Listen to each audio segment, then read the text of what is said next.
નમસ્કાર મિત્રો, હું એક નાના પરિવારમાં રહું છું. મેં મારા જીજાજીનો નાહતી વખતે એક વિડીયો બનાવી લીધો હતો. એ વિડીયો વિશે મારા જીજાજીને ખબર નહોતી.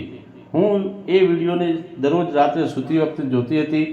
જ્યારે પણ હું મારા જીજાજીના વિડીયોને પૂરી ધ્યાનથી જોતી તો જોતાં પૂરી રીતે મન લગાવીને જોતી.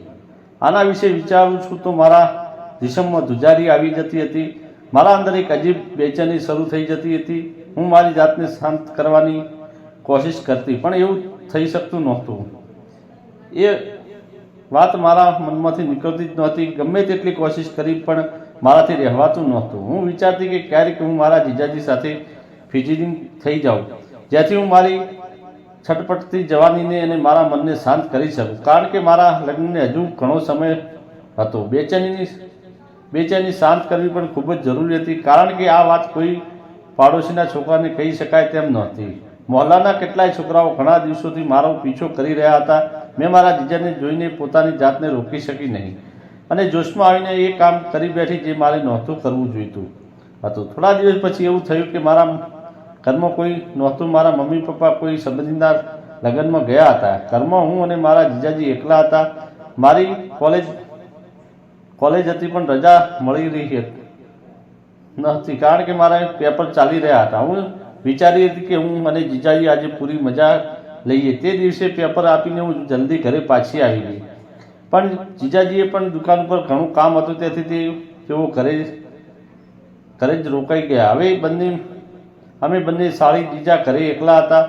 હું તે સમયે મારી સહેલી પાસે તેના ઘરે જતી હતી, કારણ કે મેં એ જે વિડીયો બનાવ્યો હતો ત્યાંના જીજાજીને જોઈને મારા મનમાં બેચેની થઈ રહી હતી. મારો કોઈ ફ્રેન્ડ નહોતો. મેં મારી સહેલીની સાથે આ વિશે વાત કરી કે મારા મનમાં બેચેની થઈ રહી છે. તેણે કહ્યું કે હવે તો શાંત થઈ ગઈ છે. જા તું અહીં રોકાઈ જા. કાલે સવારે હું કંઈક કરીશ, પણ હું રોકાઈ નહીં, કારણ કે મને ખબર હતી કે આજે હું અને જીજાજી ઘર પર એકલા જ છીએ. તેથી હું ઝડપથી ઘરે આવી ગયા. હું અને જીજાજી મારા રૂમમાં થોડીવાર વાતો કરતા હતા. પછી હું થાકી ગઈ હતી એટલે મારા બિસ્તર પર સૂવા જતી રહી. હું ઘરે ઊંઘમાં સૂઈ ગઈ હતી. મને ખબર નહોતી કે મારા ઘરે કોઈ બીજું પણ આવ્યું છે. લગભગ 1 કલાક પછી જ્યારે હું ઉઠી તો જીજાજીના રૂમમાંથી અજીબ તેજ અવાજો આવી રહ્યા હતા. મેં કંઈ પણ વિચાર્યા વગર જલ્દબાજીથી જીજાજીના રૂમ તરફ ચાલવા માંડ્યું. જેમાં મેં દરવાજો ખોલ્યો, હું જોઈને હેરાન રહી ગઈ, કારણ કે જીજાજીએ જોશમાં આવીને દરવાજો બંધ કર્યો નહોતો. જીજાજી અને દીદી એકબીજા સાથે મળેલા હતા. જીજાજીનું મન મને દેખાઈ રહ્યું હતું. તેઓ લાઇટ બંધ કરવાનું ભૂલી ગયા હતા. મેં પહેલાં જ વિડીયોમાં જોઈ લીધું હતું. તે હવે દીદીમાં હતું. આ મંજર ખૂબ જ અજીબ હતો. હું કેટલાય સમયથી એ વિડીયો જોતી હતી. હવે આજે સામે જોઈને ચોંકી ગઈ. જીજાજી તેને પંપાળી રહ્યા હતા. તેઓ બંને રીતે એકબીજાના લપેટામાં હતા. તેમને મારી હાજરીની ખબર નહોતી કે નહોતો અહેસાસ. હું આ બધું જોઈને પોતાની જાત પર માટે તરસી રહી હતી. મને ખૂબ સારું લાગી રહ્યું હતું. હું શાંતિથી જોઈ રહી હતી. લગભગ 15 મિનિટ સુધી જીજાજીએ આખી રમત કરી. તેઓ શાંત થયા અને દીદી અવાજો કાઢી રહી હતી. હું પોતાની અંદર બેચેની અનુભવી રહી હતી કે મારી પણ મનની ઈચ્છા પૂરી થાય. પણ જીજાજીની થોડી શરમના લીધે હું જલ્દી મારા રૂમમાં ભાગી ગઈ. થોડી જ મિનિટો પછી દીદી મારી પાસે આવી. તેની હાલત જોઈને હું હેરાન હતી. તેના વાળ ખુલ્લા હતા અને તેના ચહેરા પર લિપસ્ટિક અહીં ત્યાંથી ફેલાયેલી હતી. મેં દીદીને પૂછ્યું, આ શું થયું છે? તારી શું હાલત બનાવી રાખી છે? તો તે બોલી, મને તારા જીજાજી નાનું બાળક સમજે છે. અને આ કહીને દીદીએ પોતાની હાલત સરખી કરી. હું આખી રાત તેના વિશે વિચારતી રહી અને મારી હાલત બેકાબૂ હતી. જ્યારે હું પણ તેના મારા ધ્યાનમાં વિચારીને મને એક અજીબ ખુશી મહેસૂસ થતી હતી. એમાં કોઈ શંકા નહોતી કે હવે મને પણ એ બધું જોઈતું હતું જે દીદીને મળી રહ્યું હતું. આ વિચારતા હું સૂઈ ગઈ. સવારે ઉઠીને મેં જોયું મેં જીજાજી માટે નાસ્તો બનાવ્યો. જીજાજી દુકાને ગયા અને હું મારા ભણવાના મશગુલમાં થઈ ગઈ. રાત્રે હવામાન ખૂબ ખરાબ હતું. તેના ગર્જના સાથે વરસાદ પડી હતો.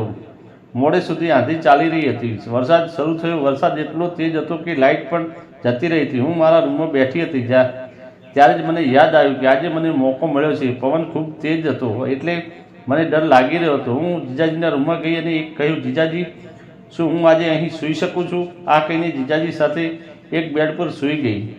જીજાજી બોલ્યા, મારા માથામાં ખૂબ દુખાવો થઈ રહ્યો છે, તું મહેરબાની કરીને મારું માથું દબાવી દે. હું તેમની પાસે ગઈ અને જીજાજીનું માથું દબાવવા લાગી. ત્યાં મને તેમનું નજર આવી ગયું હતું. હવે મારી હાલત બેકાબૂ થઈ ગઈ હતી. મારી જાતે સમજવાની મને બેડ પર સૂઈ ગઈ, પણ હવે મને ઊંઘ ક્યાં આવવાની હતી. થોડી વાર વિચાર્યા પછી મેં મારી કમર જીજાજીની તરફ છાતી સાથે લગાવી દીધી. જીજાજી ઊંઘમાં હતા અને તેમને એક હાથ મારા પર રાખી દીધો. અચાનક મારી આંખ ખુલી ગઈ અને જ્યારે મેં જીજાજીનો હાથ મારા પર જોયો તો હું ખૂબ ખુશ થઈ, કારણ કે મને જે અહેસાસ જોઈતો હતો તે થઈ રહ્યો હતો. તે અહેસાસ હું વર્ણવી શકતી નથી. હું જીજાજીની વધુ નજીક ગઈ અને તેમનું જોઈતું હતું. અચાનક જીજાજી આંખો ખુલી ગઈ. તેમણે પોતાનો હાથ હટાવી દીધો, પણ હું ફરી તેમની નજીક ગઈ અને તેમનો હાથ ફરીથી મારા પર રાખી દીધો. જીજાજી બોલ્યા, આ તું શું કરી રહી છે? મેં કહ્યું, જીજાજી મને પણ એ બધું જોઈએ છે જે તમે અને દીદી કરો છો. જીજાજી બોલ્યા, અરે પાગલ, આ તું શું વાત કરી રહી છે? મેં કહ્યું, જીજાજી હું પાગલ નથી, મેં બધું જોયું છે. હવે જીજાજી પરેશાન થઈ ગયા. મેં તેમના હાથ પકડ્યો અને કહ્યું, મારી સાથે તમે પણ તે બધું કરો. જીજાજીએ ના પાડી તો મેં કહ્યું, હું મમ્મી પપ્પાને બધું કહી દઈશ. જીજાજીએ કંઈ વિચાર્યું. લગભગ 20 મિનિટ પછી બોલ્યા, તું એવું કંઈ નહીં કરે. મેં કંઈ પણ વિચાર્યા વગર કહ્યું, જે હું કહી રહી છું તે મારું પૂરું કરું, નહીં તો હું તમારી અને દીદીની બધી વાતો કહી દઈશ. ત્યારે જીજાએ થોડું વિચાર્યું અને મારી તરફ જોઈને બોલ્યા, તું આવી રીતે નહીં માને. મેં કહ્યું, જીજાજી હું પણ તો તમારી સાળી છું ને.